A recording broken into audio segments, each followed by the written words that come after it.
प्रेम से बोलिए श्री सत्यनारायण भगवान की जय। आप सभी भक्तों को बैसाख पूर्णिमा की हार्दिक शुभकामनाएं। आज के इस वीडियो में आप सभी रसपान करेंगे श्री सत्यनारायण भगवान की व्रत कथा और आरती। भक्तों, बैसाख का महीना स्वयं विष्णु भगवान को प्रिय है और पूर्णिमा का दिन विशेषतः पूजन, व्रत, कथा आदि के लिए बहुत उत्तम है। इस दिन श्री सत्यनारायण भगवान की कथा सुनने से जीवन में सुख, शांति, धन धान्य, संतान सुख और मानसिक संतुलन प्राप्त होता है। यह कथा जीवन के संकट, बाधा, दरिद्रता और दुखों को दूर करती है। जो व्यक्ति श्रद्धा से इस कथा को सुनता है या करवाता है, उसके सभी कार्य सफल होते हैं, पुण्य की प्राप्ति होती है और पापों का नाश होता है। व्रत और कथा से परिवार में समृद्धि आती है और मोक्ष की प्राप्ति की भी संभावना होती है। आइए भक्तों, कथा शुरू करने से पहले हम भगवान की वंदना करते हैं। भक्तों, आप सभी कुछ पल के लिए आंखें को बंद कर भगवान का ध्यान करें और हृदय से उनका स्मरण करें। हे सत्यनारायण भगवान, आप सत्य के प्रतीक है, कृपा के सागर है। हमारे जीवन की समस्त कलेशों का नाश करें। हमें धर्म, भक्ति और सत्य के मार्ग पर चलने की शक्ति दे। आपके श्री चरणों में श्रद्धा पूर्वक यह कथा अर्पित है। स्वीकार करें और हम सब पर अपनी कृपा बनाए रखें। प्रेम से बोलिए ओम श्री गणेशाय नमः, ओम श्री सत्यनारायणाय नमः। अब सुनिए भक्तों, श्री सत्यनारायण व्रत कथा की पहला अध्याय। आप सभी भक्तों से हमारी निवेदन है, अगर आपको कथा अच्छी लगे तो वीडियो को ज़्यादा से ज़्यादा शेयर करें। हे भगवान, आपकी कथा को श्रद्धापूर्वक सुनने वाले सभी भक्तों की हर मनोकामना को पूर्ण करें। जय श्री हरि। एक समय की बात है, नैमिषारण्य तीर्थ में शौनकादि 88,000 ऋषियों ने श्री सूत जी से पूछा, हे प्रभु, इस कलयुग में वेद विद्या रहित मनुष्य को प्रभु भक्ति किस प्रकार मिल सकती है तथा उनका उद्धार कैसे होगा? हे मुनि श्रेष्ठ, कोई ऐसा तप बताइए जिससे थोड़े समय में ही पुण्य मिले और मनोवांछित फल भी मिल जाए। इस प्रकार की कथा सुनने की हम इच्छा रखते हैं। सर्व शास्त्रों के ज्ञाता सूत जी बोले, हे वैष्णवों, मैं पूज्य आप सभी ने प्राणियों के हित की बात पूछी है, इसलिए मैं एक श्रेष्ठ व्रत को आप लोगों को बतलाऊंगा, जिसे नारद जी ने लक्ष्मी नारायण जी से पूछा था और लक्ष्मीपति ने मुनि श्रेष्ठ नारद जी से कहा था। आप सब इसे ध्यान से सुनिए। एक समय की बात है, योगीराज नारद जी दूसरों के हित की इच्छा लिए अनेकों लोकों में घूमते हुए मृत्यु लोक में आ पहुंचे। यहाँ उन्होंने अनेक योनियों में जन्मे प्राय सभी मनुष्यों को अपने कर्मों द्वारा अनेकों दुख से पीड़ित देखा। उनका दुख देख नारद जी सोचने लगे कि कैसा यत्न किया जाए, इसके करने से निश्चित रूप से मानव के दुखों का अंत हो जाए। इसी विचार पर मनन करते हुए वह विष्णु लोक में गए। वह देवों के इस भगवान नारायण की स्तुति करने लगे, जिनके हाथों में शंख, चक्र, गदा और पद्म थे, गले में वरमाला पहने हुए थे। स्तुति करते हुए नारद जी बोले, हे भगवान, आप अत्यंत शक्ति से संपन्न हैं। मन तथा वाणी भी आपको नहीं पा सकती है। आपका यदि मध्य तथा अंत नहीं है, निर्गुण स्वरूप सृष्टि के कारण भक्तों के दुख को दूर करने वाले आपको मेरा नमस्कार है। नारद जी की स्तुति सुन विष्णु भगवान बोले, हे मुनि श्रेष्ठ, आपके मन में क्या बात है? आप किस काम के लिए पधारे हैं, उसे निसंकोच कहो।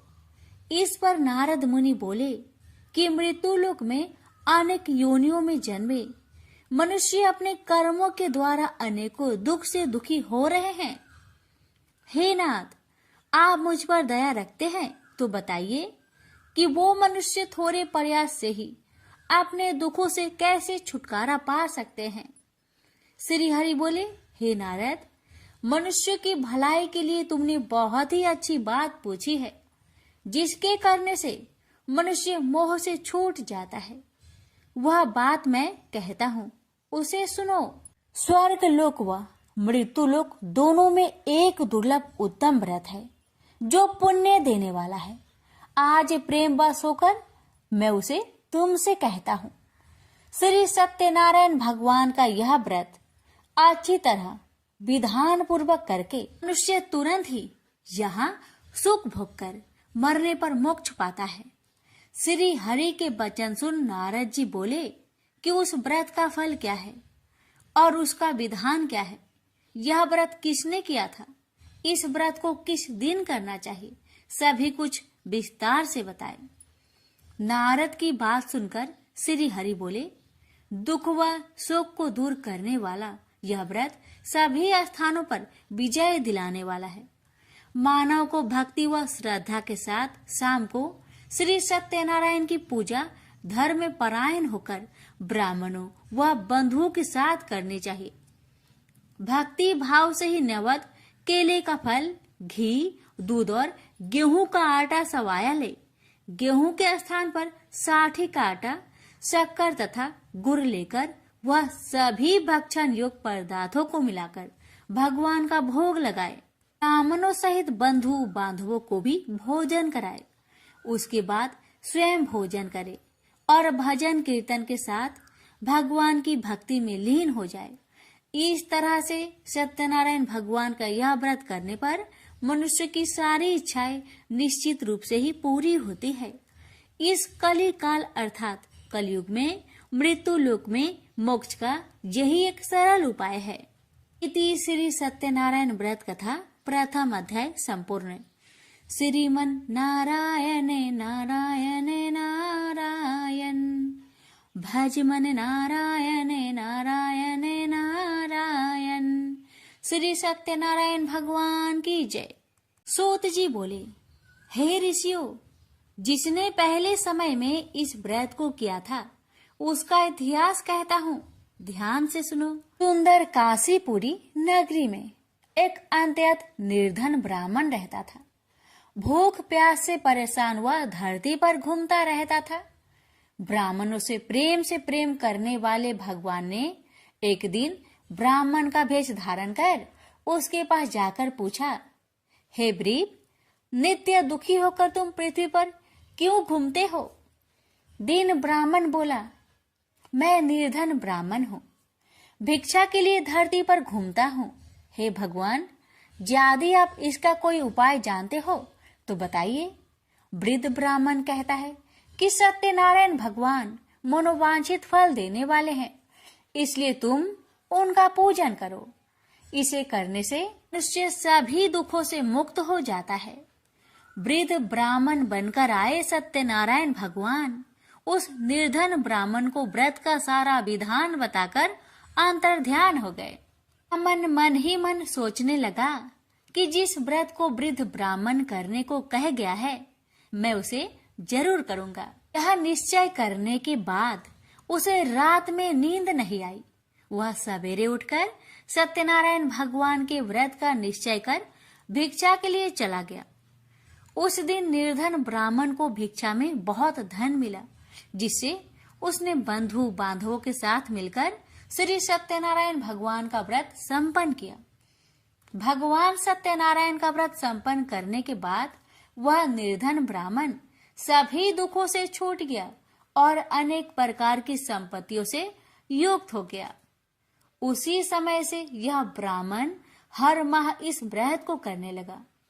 इस तरह से सत्यनारायण भगवान के व्रत को जो भी मनुष्य करेगा वह सभी प्रकार के पापों से छूटकर मोक्ष को प्राप्त होगा। जो मनुष्य इस व्रत को करेगा वह भी सभी दुखों से मुक्त हो जाएगा।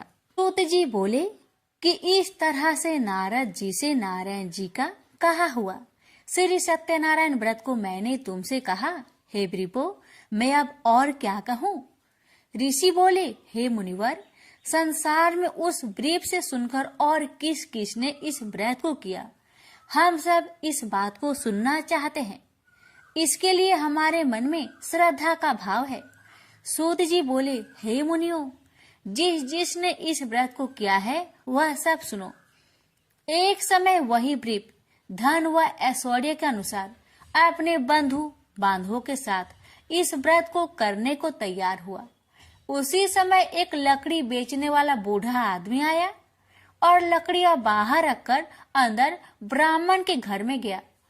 प्यास से दुखी वह लकड़हारा उनको व्रत करते देख व्रीप को नमस्कार कर पूछने लगा कि आप यह क्या कर रहे हैं तथा इसे करने से क्या फल मिलेगा, कृपया मुझे भी बताइए।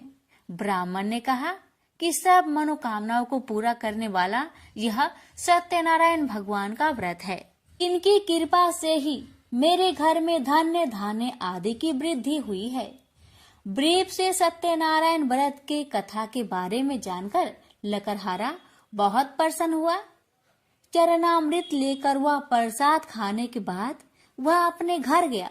लकड़हारे ने अपने मन में संकल्प किया कि आज लकड़ी बेचने से जो धन मिलेगा उसी से श्री सत्यनारायण भगवान का उत्तम व्रत करूंगा। मन में इस विचार को ले बूढ़ा आदमी सिर पर लकड़ियां रख उस नगर में बेचने गया जहां धनी लोग ज्यादा रहते थे।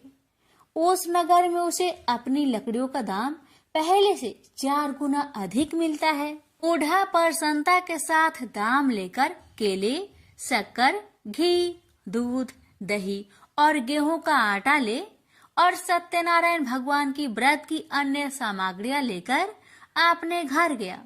वहां उसने अपने बंधु बांधवों को बुलाकर विधि विधान से सत्यनारायण भगवान का पूजन और व्रत किया।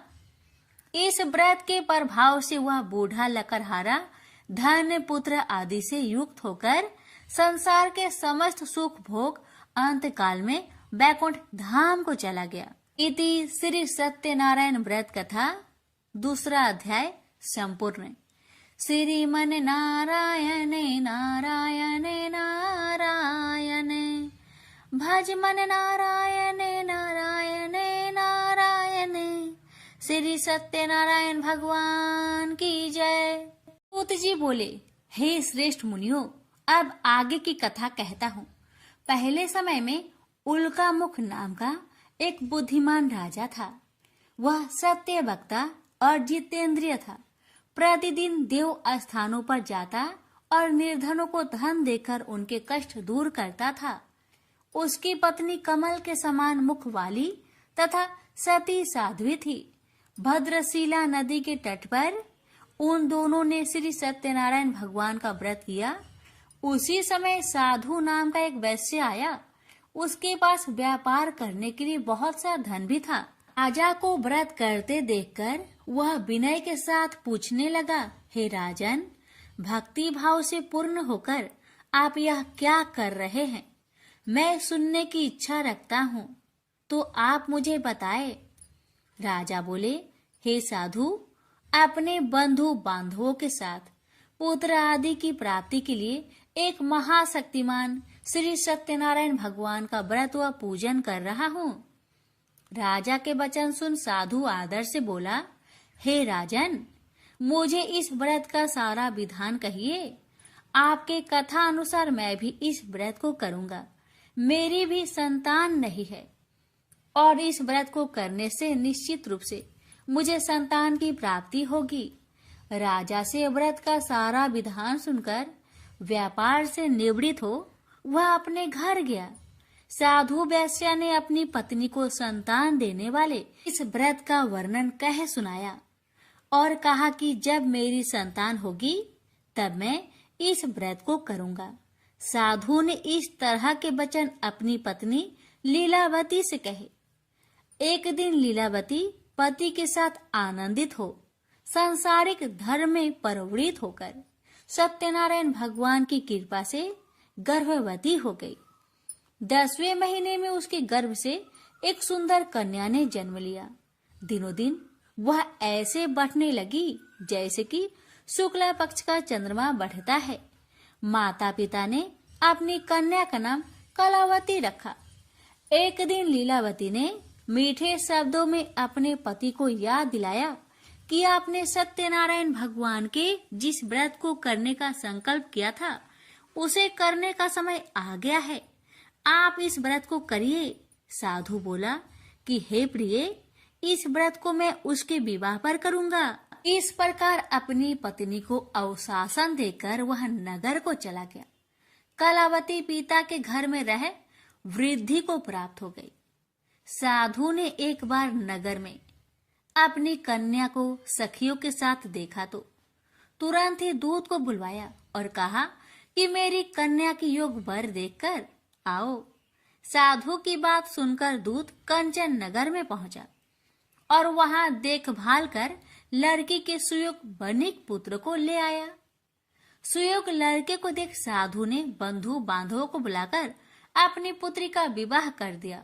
लेकिन दुर्भाग्य की बात ये कि साधु ने अभी भी श्री सत्यनारायण भगवान का व्रत नहीं किया। इस पर श्री भगवान क्रोधित हो गए और श्राप दिया कि साधु को अत्यधिक दुख मिले। अपने कार्य में कुशल साधु बनिया जमाई को लेकर समुद्र के पास स्थित होकर रत्नासारपुर नगर में गया। वहां जाकर दामाद ससुर दोनों मिलकर चंद्रकेतु राजा के नगर में व्यापार करने लगे। एक दिन भगवान सत्यनारायण की माया से एक चोर राजा का धन चुराकर भाग रहा था। उसने राजा के सिपाहियों को अपना पीछा करते देख चुराया हुआ धन वहां रख दिया जहां साधु अपने जमाई के साथ ठहरा हुआ था। राजा के सिपाहियों ने साधु वैश्या के पास राजा का धन पड़ा देखा तो वह ससुर जमाई दोनों को बांधकर प्रसन्नता से राजा के पास ले गए और कहा कि उन दोनों चोरों को हम पकड़ लाए हैं, आप आगे की कार्रवाई की आज्ञा दे। राजा की आज्ञा से उन दोनों को कठिन कारावास में डाल दिया गया और उनका सारा धन भी उनसे छीन लिया गया। श्री सत्यनारायण भगवान के शराप से साधु की पत्नी भी बहुत दुखी हुई। घर में जो धन रखा था उसे चोर चुरा ले गए। शारीरिक तथा मानसिक पीड़ा व भूख प्यास से अति दुखी हो अन्न की चिंता में कालावती के ब्राह्मण के घर गई। वहां उसने श्री सत्यनारायण भगवान का व्रत होते देखा। फिर कथा भी सुनी। वह प्रसाद ग्रहण कर वह रात को घर वापस आई। माता ने कलावती से पूछा कि हे पुत्री, अब तक तुम कहाँ थी? तेरे मन में क्या है? कलावती ने अपने माता से कहा, हे माता, मैंने एक ब्राह्मण के घर में श्री सत्यनारायण भगवान का व्रत देखा है। कन्या के वचन सुन लीलावती भगवान की पूजन की तैयारी करने लगी। लीलावती ने परिवार व बंधुओं सहित सत्यनारायण भगवान का पूजन किया और उनसे वर मांगा कि मेरे पति तथा जमाई शीघ्र घर आ जाए। साथ ही यह भी प्रार्थना की कि हम सबका अपराध क्षमा करें।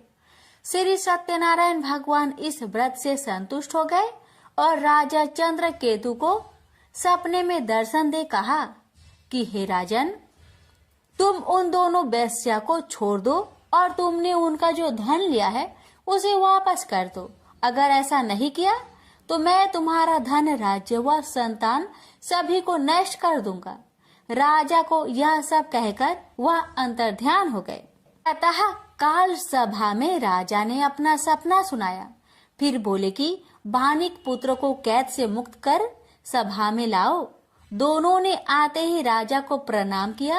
राजा मीठी बानी से बोला, हे महानुभाव, भाग्यवश ऐसा कठिन दुख तुम्हें प्राप्त हुआ है, लेकिन अब तुम्हें कोई भय नहीं है। ऐसा कह राजा ने उन दोनों को नए वस्त्र भूषण भी पहनाए और जितना धन उनका लिया था उससे 2 गुना धन वापस कर दिया। दोनों वेश्या अपने घर को चल दिए। श्री सत्यनारायण व्रत कथा का 3रा अध्याय संपूर्ण।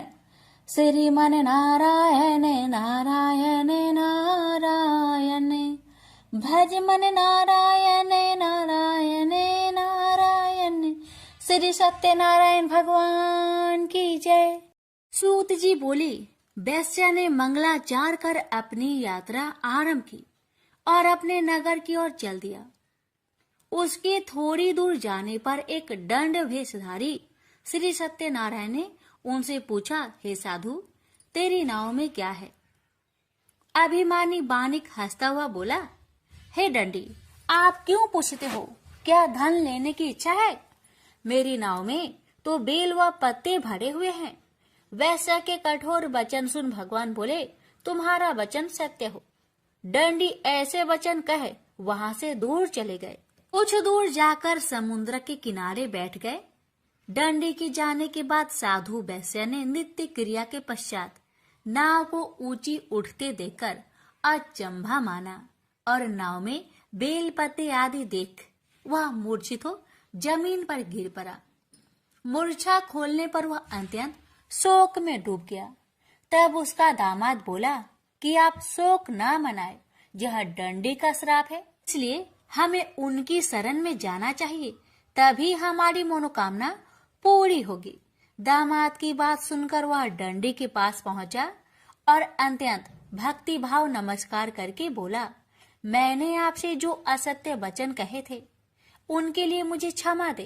ऐसा कहकर महान शोकातुर हो रोने लगा। दंडी भगवान बोले, हे बानिक पुत्र, मेरी आज्ञा से बार बार तुम्हें दुख प्राप्त हुआ है, तू मेरी पूजा से विमुख हुआ। साधु बोला, हे भगवान, आपकी माया से ब्रह्मा आदि देवता भी आपके रूप को नहीं जानते, तब मैं अज्ञानी कैसे जान सकता हूँ? आप प्रसन्न होइए, अब मैं सामर्थ्य के अनुसार आपकी पूजा करूंगा। मेरी रक्षा करो और पहले के समान नौका में धन भर दो। साधु वैश्य के भक्ति पूर्वक वचन सुनकर भगवान प्रसन्न हो गए और उसकी इच्छा अनुसार वरदान देकर अंतर ध्यान हो गए।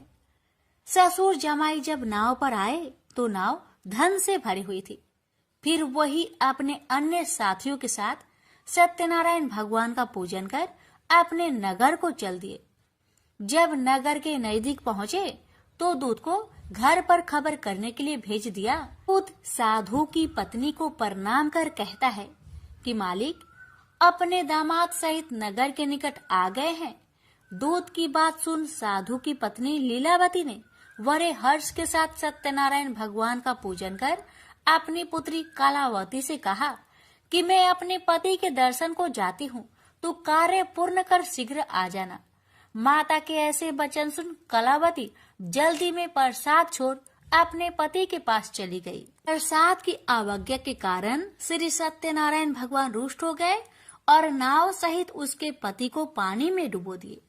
कलावती अपने पति को वहां ना पाकर रोती हुई जमीन पर गिर गई।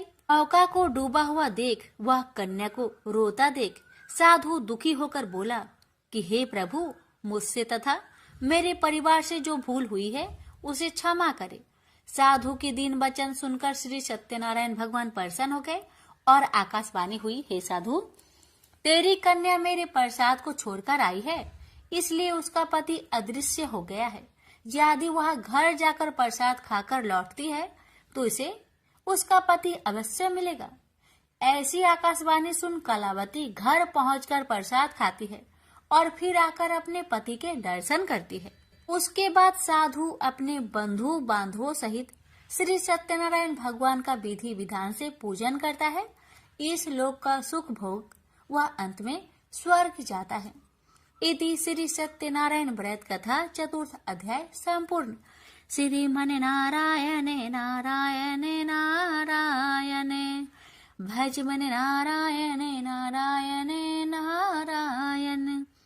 श्री सत्यनारायण भगवान की जय। श्री सूत जी बोले, हे ऋषियों, मैं और भी एक कथा सुनाता हूँ, उसे भी ध्यान पूर्वक सुनो। प्रजा पालन में लीन तुंगध्वज नाम का एक राजा था। उसने भी भगवान का प्रसाद त्याग कर बहुत ही दुख प्राप्त किया।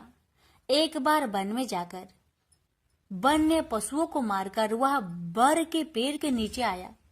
वहां उसने ग्वालों को भक्ति भाव से अपने बंधुओं सहित सत्यनारायण भगवान का पूजन करते देखा। अभिमान बस राजा ने उन्हें देखकर भी पूजा स्थान में नहीं गया, ना ही उसने भगवान को नमस्कार किया। ग्वालों ने राजा को प्रसाद दिया, लेकिन उसने वह प्रसाद नहीं खाया और प्रसाद को वही छोड़कर वह अपने नगर को चला गया। जब वह नगर में पहुंचा तो वहां सब कुछ तहस नहस हुआ पाया, तो वह शीघ्र ही समझ गया कि यह सब भगवान ने ही किया है। वह दोबारा ग्वालों के पास पहुंचा और विधि पूर्वक पूजा कर प्रसाद खाया, तो श्री सत्यनारायण भगवान की कृपा से सब कुछ पहले जैसा हो गया।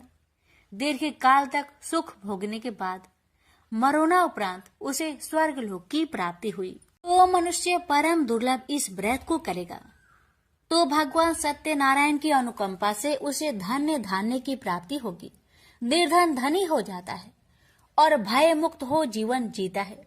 संतानहीन मनुष्य को संतान सुख मिलता है और सारे मनोरथ पूर्ण होने पर मानव अंत काल में वैकुंठ धाम को जाता है। सूत जी बोले, जिन्होंने पहले इस व्रत को किया है, अब उनके दूसरे जन्म की कथा कहता हूँ। वृद्ध संतानंद ब्राह्मण ने सुदामा का जन्म लेकर मोक्ष की प्राप्ति की। लकरहारे ने अगले जन्म में निषाद बनकर मोक्ष प्राप्त किया। उल्कामुख नाम का राजा दशरथ होकर बैकुंठ को गए। साधु नाम के वैश्य ने मोर ध्वज बनकर अपने पुत्र को आरे से चीरकर मोक्ष पाया। महाराज तुंग ध्वज ने स्वयंभू होकर भगवान में भक्ति युक्त हो कर्म कर मोक्ष पाया। श्री सत्यनारायण व्रत कथा का 5वां अध्याय संपूर्ण हुआ। श्रीमन नारायण नारायण नारायण, भज मन नारायण नारायण नारायण। श्री सत्यनारायण भगवान की जय। श्री सत्यनारायण जी की आरती। जय लक्ष्मी रमना स्वामी, जय लक्ष्मी रमना। सत्यनारायण स्वामी जनपातक हरना। ओम जय लक्ष्मी रमना। रतन जरत सिंहासन, अद्भुत छवि राजे। नारद कहत निरंजन, घंटा धुन बाजे। जय लक्ष्मी रमना। प्रगट भय कली कारण, द्विज को दर्श दियो। बूढ़ो ब्राह्मण बनकर कंचन महल कियो। जय लक्ष्मी रमना। दुर्बल भील कठारो, इन पर कृपा करी। चंद्रचूर एक राजा, जिनकी विपत्ति हारी। जय लक्ष्मी रमना। वैश्य मनोरथ पायो, श्रद्धा तज दीनी। सो फल भोगियो प्रभु जी, फिर स्तुति कीनी। जय लक्ष्मी रमना। भाव भक्ति के कारण, छिन छिन रूप धरियो। श्रद्धा धारण कीनी, तिनको काज सरियो। जय लक्ष्मी रमना। ग्वाल बाल संग राजा, वन में भक्ति करी। मन वांछित फल दिन्हा, दिन दयाल हरि। जय लक्ष्मी रमना। चढ़त प्रसाद सवायो, कदली फल मेवा। धूप दीप तुलसी से, राज सत्य देवा। जय लक्ष्मी रमना। श्री सत्यनारायण जी की आरती जो कोई गावे।